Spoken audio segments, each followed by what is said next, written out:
Well, hello, writers. Welcome to episode number 113 of How Do You Write? I'm Rachael Herron. I'm so glad that you're here with me today. I did a Facebook Live with writers in my Onward Writers Facebook group, which you should totally join. Just Google Facebook Onward Writers and request to join, and I will accept you because you're one of my people. And this Facebook Live was so much fun. It was, I don't know what it is about the adrenaline surge that you get when you're doing a Facebook Live, because it's really like throwing a party and 100% believing that no one will come. So I got a few questions ahead of time just in case no one did, which would have been fine. But then people came and they asked questions about writing, and they're people that I like, and they asked really good questions. And there was a really hard one in there too. So I'm going to play that for you now. I hope that you enjoy it. And so I will end this introduction with happy writing to you. Enjoy this Facebook Live. Please join the group if you feel like you need a writing community. We're a pretty good one. All right. Talk soon. Well, hello, writers. I am doing this Facebook Live, but it does happen to be the morning, and I just tilted the camera so you can see two little dogs running around. They are having a wrestling time. I don't know if you guys remember, but about, I think it was in June, I found, come here, Wilma. I found a little dog. So if you're on the camera, here we go. This is the little dog that I found. She was named Molly. We named her Molly, but she got adopted by two men. She has two daddies now. And good morning, Laura. Goodness, she likes to lick my ear. And so they're out of town. She's having a wonderful, wonderful life. But they're out of town this weekend. So I have Wilma back. Her name is now Wilma. And for those of you tuning in, you will hear her, Wilma, and my dog Dozy playing really hard, and they growl and bark, and that's just what they do. And it's wonderful for Wilma to be here because it gets all of Dozy's energy out and all of Wilma's energy out, but they never stop making noise. So that's what you're going to hear in the background, or perhaps even see running around in the background as we chat. Good morning, Mary. Good morning, Lauren. Yes, she is cute. She is. Hello, Aparecida. I'm going to try it. Aparecida. I hope I got that close to right. So go ahead and let me have it in the questions. I love doing these Facebook Lives, but this one is especially just for writers. And I may port it over to the podcast. I may not. But I just want to talk to you guys about writing. So basically, I'm going to open it up to any questions you might have about the writing business, writing craft, writing industry, writing inspiration, money, anything you guys want to talk about. There's nothing off limits. I like for there to be true transparency when I am talking about writing to other writers, because I feel like there's a lot of mystery with a lot of the stuff that we do. So I want to demystify that process and straighten my necklace also in the same time. I've already gotten a few questions here. So I can go to those if you guys, Aparecida is from Brazil. That's beautiful. Thank you. Delphina is also here. Delphina. Mary says, my dog Benny is sitting right next to me and would love the doggy noises. Believe me, Mary, you will probably hear the doggy noises any minute. Mary and I are working together, and it's been wonderful to see Mary's work. And Mary's working on a really exciting and very important book. So I'm excited about that. So yes, throw in questions as you think of them. Otherwise, I'll just riff on these other questions that people sent me ahead of time because they weren't able to make the Facebook Live. Here's the first one from Jackie. And it's a big one. How do you make yourself write? I can seem to have all the best laid plans, and I just don't get anything done, even when I go sit at the computer to make myself write. I make the time, and I still don't do it. Jackie, you are not alone at all. That is probably one of the biggest questions I get from writers, is just how do I get over this resistance? I would recommend reading The War of Art, Speaking of Resistance, by Stephen Pressfield. It's a wonderful book, and it really talks about how resistance is this enemy that we have to fight, and we will always, always have to fight it. It doesn't go away. That's the bad thing, is it never goes away. If you have dozens of books out, you will still feel the same resistance. Sometimes you might even feel more. But the other nice thing is that it doesn't go away. Therefore, it's this known enemy, and you know to expect it. I think for a long time, resistance baffled me because I kept thinking I was doing it wrong and that I would eventually figure out how to wake up and have no resistance. Therefore, when I did fail and showed up at the computer and failed and looked at Facebook or, got on Twitter or God forbid, went into my email and then suddenly my 2 hours to write are up, or my hour is up and I didn't do anything, then I would feel like I failed again. Instead of just realizing that resistance shows up, resistance's job is to show up and try to keep you from doing any kind of art, not just writing. But in this particular case, we're talking about writing. So in fact, you're doing it right if you're feeling that resistance, if you get to the computer and you don't write. So I always talk about these tips and tricks. But if you haven't heard me talk about them, here goes. I would install something on your computer like Freedom. You can get it. I can't remember how much it costs, but it is worth every penny. I think it may be $15 or $20. Freedom.to. Then you can put your computer will still work, but you can take yourself off the internet for a certain amount of time. No matter what kind of writing you're doing, you do not need to be on the internet all the time if you're writing fiction or nonfiction. You can write for 45 minutes without having access to answer any of your questions. You should not be able to research anything while you're in the process of writing. Researching is something that comes after you're writing. It's your reward for writing. So I like to go to a cafe because if I stay at home, I will take myself off the internet and then I'll just go do laundry or, walk the dogs or something like that. If something crucial will occur. Yes, and we do have lots of squeakies in the house, so I might take the squeaky away because it's a brand new squeaky and it's very loud. So I go to a cafe where I can't do anything. I take myself off the internet without thinking. That's the thing. Don't let yourself think. Just take yourself off the internet. And then you just will get bored enough that you have to write. There's nothing else to do. Do not look at your phone. Keep it in your purse. Keep it in your briefcase. Do not look at your phone. Definitely illegal. But spend that 45 minutes or 30 minutes or a Pomodoro 25 if you want to do that and just do your writing. And celebrate getting crappy words. That's my biggest thing, is that the thing that keeps us from writing is often we'll write a sentence and it's terrible, or we'll write a page and it's terrible. And we feel that it's terrible. It's not really terrible, but we do feel that it's terrible. Later on, we'll discover that it is fixable and not that bad. But when that goes on a page, that stops us. And then resistance just starts laughing and saying, I knew it. I told you so. So the biggest thing is just to get crappy words on the page. Give yourself a word goal is what I like to do. And then stop when you're done. If it's, 500 words and you get 500 words done, great. Go enjoy the rest of your day. You have succeeded for today. So that's my best advice. Pamela's here. Hi, Pamela. Love my socks. Patty's here. Eva's here. It's so fabulous to have you guys here. Eva says, I have to hide my phone.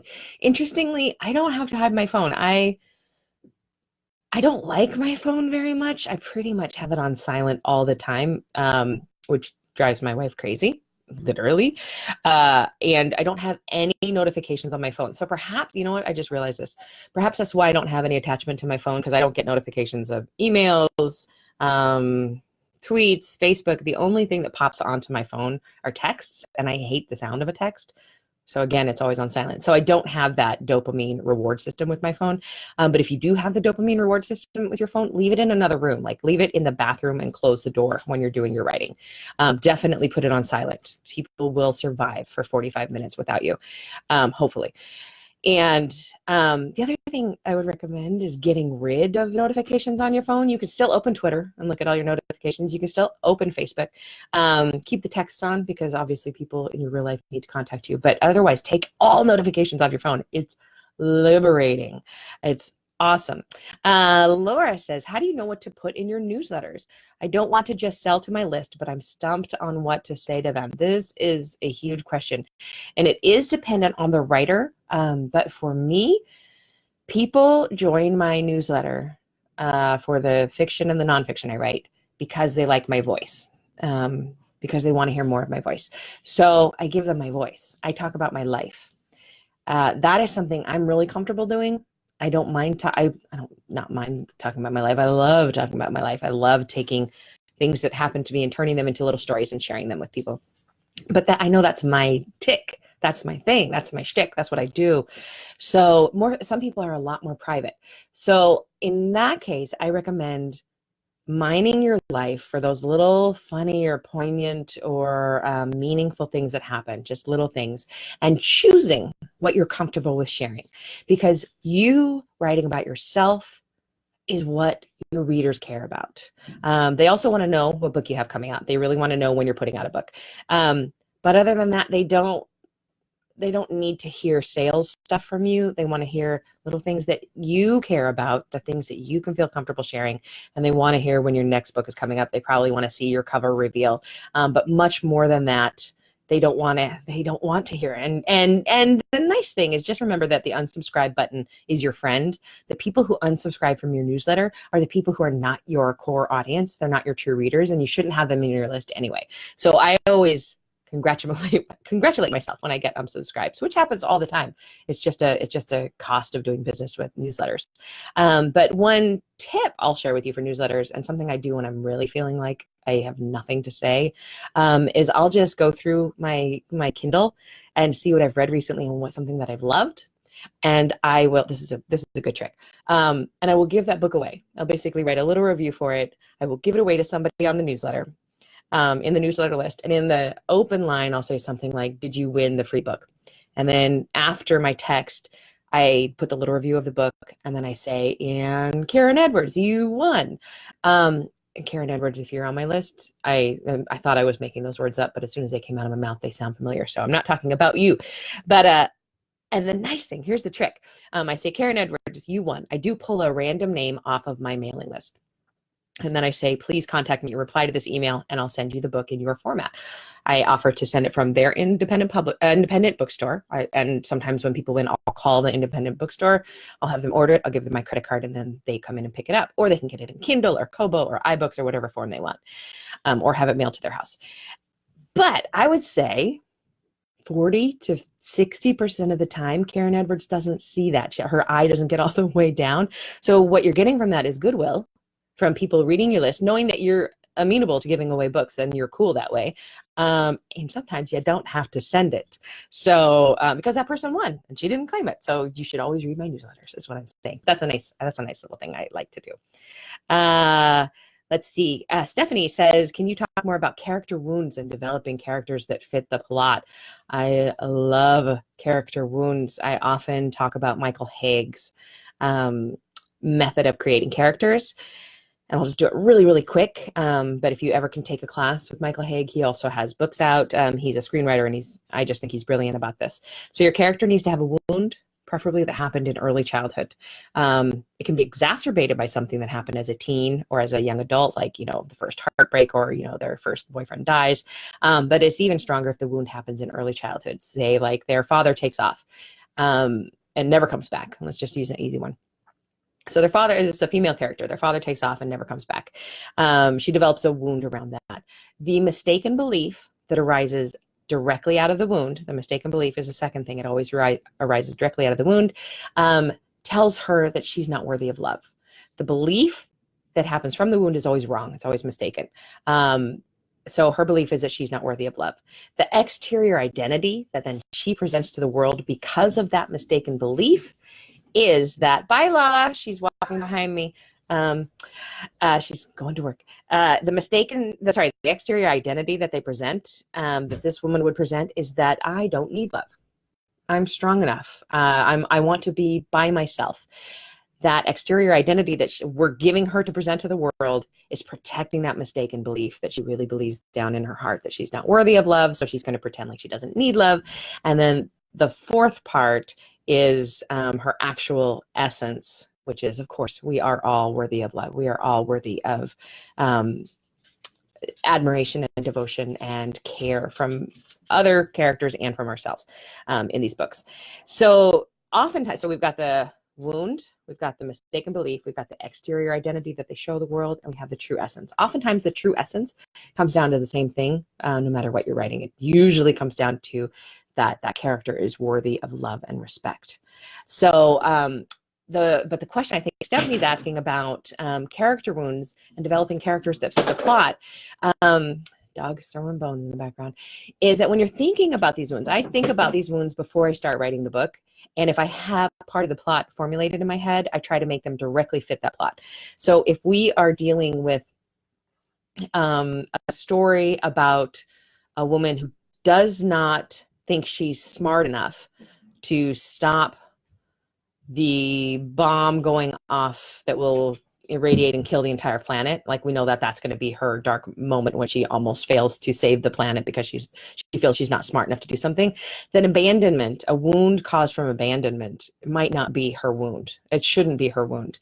Her wound, if your character arc is getting her from not believing that she's smart to believing that she is smart enough to handle what is thrown her way, it's really nice to figure out what character arc will serve your plot and then go backwards and work her wound into the thing that will make her feel not smart. So now, instead of a father abandoning her, perhaps you give her mother never letting her do anything or learn anything. Don't tie your shoes. You're not smart enough to tie your shoes. You can't do that. You're not smart enough to take piano lessons. You're not smart enough to do this. That's your wound that you're going to kind of tuck in there. Does that make sense? So look at your character arc that plays with the plot that you want to write, and then go backwards to figure out the wound. That was a very advanced class given in, I think, like 6 minutes. Let's see. Lauren says, we don't have Wi-Fi where we live in the boonies, so no internet is not hard. Dogs, on the other hand, LOL. Yes, I know. Seriously, I feel like when I'm at home, my entire job is letting dogs in and out of the house. That noise is Molly chewing on a bone on the hardwood floor. The entire room is covered in a rug, but she chooses to put on the one part of the floor that is available. So Aparecida says, I really like your interviews. You always invite writers from all racial, ethnic backgrounds. How do you think about your writing summits? How many people subscribe usually for each course? There's a lot in there. Thank you for the compliment about my interviews. I really try hard to represent the world that is around me when I am doing my interviews on my podcast. How do you write? How do I think about my writing summits? I'm assuming you are talking about my retreats, where I take people. Usually I open a list of a number of people who can go on my retreats. Like for the Venice retreat in April, I can only take 16 because that's all the teaching room that I teach in Venice will handle. So I open it up, and the first 16 people to apply get it. And so that's how I do that. How many people usually subscribe for each course? As many as can fit in the retreat, or if it's one of my courses at school, like at Stanford or at Berkeley, they set the limit. And if it's one of my online classes, right now I only have one, but I plan to have more soon. I'm going to do how to write your novel and how to revise your novel and how to choose between traditional and self-publishing. That's all coming soon, hopefully. Then those are online courses, and as many people can take the courses as I would like. Eva says, seriously, the dopamine loop of your phone is crazy. It is so crazy. I don't even have the dopamine loop that much, but when I do look at my phone, I know that I look at Twitter, and then I look at Instagram, and then I look at Twitter again because maybe something happened while I was looking at Instagram, and then I look at Instagram again because maybe something happened while I was looking at Twitter, and that's maddening to me. So yes, absolutely. Hi, Megan joined. Patty says, how do you keep critiques of your writing from locking up your creativity? Oh, it's a great question. How do you keep critics, not critiques? How do you keep critics of your writing from locking up your creativity? Sometimes I don't. Sometimes I fail. My very first book came out, the very first review in a trade journal, so somebody reviewing it in the industry, was a very flat review. It liked some of it, but it also said this romance was derivative and formulaic, and I was crushed. I cried for hours. It was the very first review. I'd never even gotten a review on Goodreads or Amazon yet. Like, it was 3 months before the book came out, and I knew that my career was over. 24 books later, I know that my career is not over, and people still love that book, but that was the very first review I got, and it really did crush me, and I had an impossible time writing for a while because as I typed, all I could hear was the word formulaic every time I typed. Nowadays, once you get a lot of reviews, you really get inured to that. It's like developing this thick skin. It really is. I can't liken it to anything else. I literally, no lie, do not read my Amazon reviews anymore because I do not care. I do look to see that like my ARC reader, my advanced reader copy readers post. I don't care what star rating they give it. And I do look to see what star rating a book has. I want it to be 4.5 or higher. Sometimes it's not, sometimes it is. And I can't affect that. So I just glance and I go, oh, it's a 4.3. Oh, well, Amazon's not loving that book as much as I wanted to right now. But the reason I don't read reviews is because the ones that are 5 stars that make you feel like $1 million, like you're the best writer in the world, they're all wrong.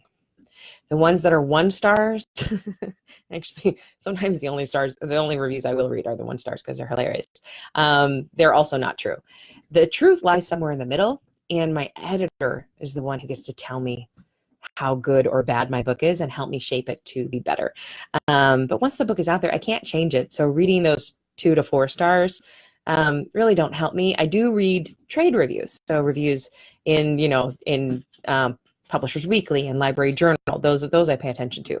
But in terms of reviews on Amazon or Goodreads, I just make sure that they're there, that I'm getting some reviews, and that's really all that matters.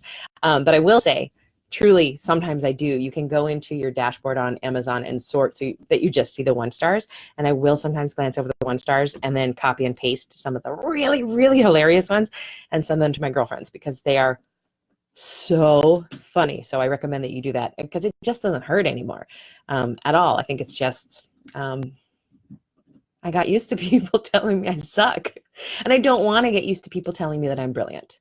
So therefore I stay away. But yeah, it is hard. The first few reviews will lock up your creativity. You just have to punch that critique's voice in your head in its face. That was an awkward way to say that, but just know that it happens to all of us, and the critics' words are not truth. Your truth is your truth. Malin says, morning, beautiful. Good morning, beautiful Malin. Tani, my goddaughter's here. Hi, Tani, my love. Malin says, have a first draft ready for a first edit pass. I'm assuming from your book, it should start by just making sure the order is right. Plot holes, print all, and lay it on the floor, etc. But what next from your past list? Emotion, dialogue, setting. So you've got your first draft and you're ready for your first editing pass. This, to me, is the big revision. Going from the first draft to the second draft, or as I sometimes call it, my first draft, I call it my 0 draft because it's so messy. Getting that to a draft where I could show it to an editor or a friend, that's the biggest revision. So I print it all out. I read it in order. I make a scene list of everything that happens in the book. I'm going to move that bone. Sorry, hold on one second. Oh, you already moved it, didn't you? There you go. Okay, because that voice was driving me crazy. It's probably driving you crazy too. So, and everything I say about revision, in a shameless plug right here, you can get in Fast Draft Your Memoir. Everything, there's a revision chapter in there, and everything in that book applies to novels as well. So I really break down my whole revision process in that book, and I love revision. So if you want details, go grab that there. Or I think I put the audio chapter up on How Do You Write recently. So the entire audio chapter of the revision chapter is available on How Do You Write maybe 3 or 4 episodes ago. So grab that. But what I do is, so I get that scene list, I read the whole book, I make myself notes about things that should move or change or be deleted or be added. And then I go through and do all of those.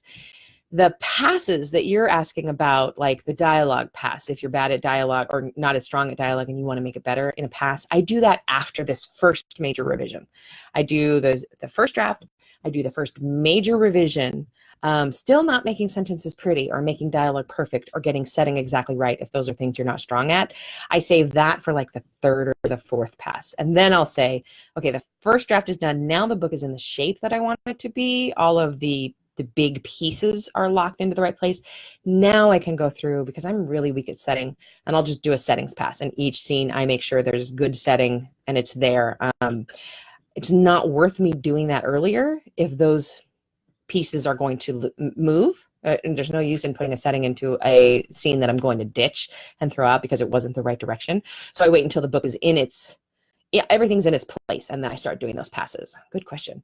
Aaron says, any tips for dealing with unsupportive spouses. Oh no, significant others. I haven't written a syllable since near the end of Nano 2017. Oh no, I can hardly breathe.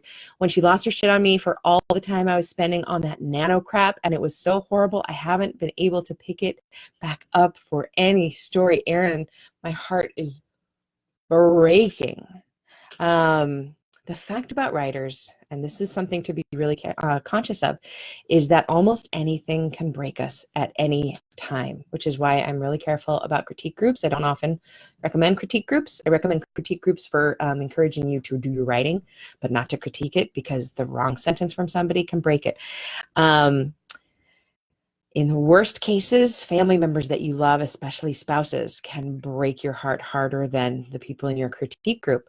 So, Erin, you're dealing with a very, very difficult situation. That would break my heart. So you are not overreacting by being not able to pick it up. For you personally, I would recommend getting into a writing group, and I mean any writing group, even a critique group. Look up meetups in your area, meetup.com, meetup.org. I can't remember what site it's at, but go to some writing meetups, talk to people, try to form a connection with at least one person. I know that's hard for introverts. We all hate that. But for you, I think it's essential. You need somebody that you can talk to face to face and tell them about this, and send your work back and forth, not to be critiqued again, but to establish that you're writing. Basically, you're going to be looking for somebody to say, Erin, I need 400 words from you by the end of the week. You have to do it. And they can be crappy. And I would, don't judge for this, but I would not tell your wife. I would, Elizabeth Gilbert has this thing on her podcast, Big Magic. Yeah, that's what it's called. Or Magic Lessons. I think her podcast is called Magic Lessons. And she talks about, have an affair with your writing. I think that might be the only way to get away with it when you're this heartbroken from what your wife treated your work as. Keep this from her. This is a big secret. Dart off into corners and have a sweet, mad, passionate affair with this writing that you're doing in the corners of your life, in the 5 minutes that you can still hear and the 10 minutes that you can still hear, and send it to somebody. If you can't go to a meetup in person, you're obviously inside my Facebook group, Onward Writers. Put a plea there for somebody to be your accountability partner. You need an accountability partner, and then you need to write crappy words. Just awful words to start writing again, and then you can revise them later. But you have a terrible problem. I'm sorry that happened to you. I'm sure that your wife is a lovely woman, but I'm really mad at her for doing that. So you need to have a writing affair with your own work. I'm super excited about that. Megan says, do you revise a first draft with multiple passes or one big one? I'm revising now for the first time, and it's so hard. Any other revision advice? Yes, again, go listen to that podcast 3 or 4 episodes ago. That's exactly how I do all my revisions, and it will break it down for you. And it's so fun. Revision is where the magic is. Again, to people who are joining right now, I have the dog that I rescued, Wilma. She's back with us for the weekend because we're watching her, and she plays really hard with my dog Dozy, and they're very loud. So, Megan says you're answering this. Yes. Yes, and Megan says to Erin, I'm so sorry. It is awful. Okay, so questions that I got from other people. Amanda says, I'm close to my goal of self-publishing my first book by the end of the year. No pressure. I'm not expecting much. It's more for learning the process and how to let go. But I'm thinking of doing something big to commemorate, like my first tattoo. How did you celebrate your first book, and how do you do it now with a new release? What a great question. You have to do something to celebrate. You have to do big things to celebrate. A tattoo is a great idea. I do not recommend getting a tattoo of any words in the book because I've known I want to say 5 or 6 people now who finish a book, get a line tattooed from the book on their body, which is a beautiful idea, but then the book doesn't get published. Oh no, that squeaky has to stop. Excuse me. Too much squeak, too much squeak, too much squeaks. You guys are really in on the background writing process. There are 100,000 toys on the floor here. They don't need the squeakies until we get off the phone. I have no idea what I was saying. Oh yeah, celebration. So maybe not words from the book, because that often changes. And what if you did sell the book to a traditional publisher and they made you change that line, and now it's a line on your body? So, but a tattoo, I love tattoos. I've got tattoos. So I think that's a wonderful idea if it's writing related. what I do personally is I buy a pair of very expensive shoes. I'm not even like a shoe person. I don't have 100 pairs of shoes. I probably have 12 pairs of shoes. I'm not a collector of shoes, but the shoes that I do like are extremely expensive. I like Fluvogs, and they are generally like $350 a pair. So when I sell a book, not when I finish a book, because sometimes you don't always sell the book, but for me to justify that expense, when I sell a book and it's going to be published, then I allow myself to buy a pair of shoes. But other people do this. My friend Sophie does this when she's writing a book and she's having a hard time finishing it. She'll buy herself a present that she really, really wants, like Fluvogs or whatever she's into at the moment. And then she wraps them, and then she puts them somewhere where she can see it when she's writing. And when she writes the end, she gets to unwrap the present from herself. So that's a wonderful thing. Other people go to the spa. I often go to the spa. I'll take a spa day and go do that. But you do have to celebrate yourself for doing something so immense. It's something like, I now have the statistic written down, but it's over 80%. I think it's 87% of Americans say that they want to write a book, and only I'm losing the numbers. I think it's like 2% of people who try do. So when you do, we are not a normal crowd that is listening to this. We are the serious writers. So you should congratulate yourself. This is a huge deal. Patty says, I'm an inspiration. I don't know. Thank you. I'll just say thank you. I would like to deflect that, and I'm not going to. I'm just going to say thank you. Elizabeth says, what are you doing these are from previous questions. What are you doing next in your Patreon essays? I love them. Thank you, Elizabeth. The Patreon essays are the nonfiction that I love to write. They're the kind of nonfiction, memoirish, personal narrative essays. And that's a great question, because I don't know what I'm doing next in my Patreon essays. I actually asked Patreon supporters this week what they want me to do, because I just finished this big project called Replenish, where I spent a year trying different things to fill up my spirit and accidentally got sober. That was definitely not part of the plan, but I have truly been replenished. So that's awesome. But that project is done. So I went to the Patreon supporters and I asked them, because I could easily and happily write a collection of essays about all the animals I've loved, and they would be good and they would be fun. And so I proposed that collection. Obviously, you see my house is just full of them. And I proposed a book that I want to write about called Woo, like woo woo, or like woo, about me, an agnostic skeptic, exploring the metaphysical, because I'm just super interested in the metaphysical right now. And then I also proposed, these are all books that I would want to write with Patreon essays. And then the other one was a book on addiction. And I really expected people to break cleanly into, I want to read about pets and I want to read about addiction. And I was completely wrong. And the vast majority of people want the Woo book. So I think I'm going to write the Woo book, which I'm very excited about, because it means I get to do things like, I don't know, go looking for ghosts, which I don't believe in, but I want to believe in them. Actually, I do kind of believe in them. I don't know what I feel. That's why I want to write about this stuff. I want to get my fortune told. I want to get my astrology chart done. I want to explore more with tarot. I want to go to churches of all different religions and see how my heart feels. And I want to pray, and I want to experiment, and I want to meditate. And basically, I'm a middle-aged California woman, aren't I? But I'm a writer too, so that makes it even more fun. So, Mary says she has a Louis Vuitton purse picked out as a reward for the day I should ever sell a book. I love that, Mary. I went to Tiffany's in New York. After I'd sold my first book, I sold my first 3 books to HarperCollins. I went to Tiffany's in New York, because Breakfast at Tiffany's is just one of my favorite movies of all time. And I looked at rings, and I picked this circlet ring, and the woman got out her Tiffany, the salesperson got out her Tiffany business card and wrote on the back which ring it was and how much it was. It was like $5,000. But I keep that in my wallet. I keep it in my business card wallet. It's always on me. And the day that I hit the New York Times bestseller list, I will go to Tiffany's in New York and I will buy that ring or something approximating it, because I bet they change their rings every season. And that was in 2008. So 10 years ago, still hasn't happened. Might never happen. Who knows? But if it does, I'm buying that damn circlet ring for a finger. I have rings on all my fingers and they stay there. I don't even know where I would put it. Maybe I'd get a diamond ring from my toe, but that's a goal for me. So, and then I think this will be the last question, then we'll wrap it up, because we're already at 33 minutes. Aaron says, oh yeah, sobriety, how long now? Oh, I will have 25 years on March 6th. Oh, that's great. I'm one of those dweebs who has never had a legal drink. I quit a couple weeks past my 20th birthday. That is rad and dope. That is so cool. I have 9.5 months. Almost 10, but I'm not at 10 yet, so I'm not claiming 10 months. That'll be next week if I get there, God willing. But I have 9 months. It's literally the best thing that's ever happened to me.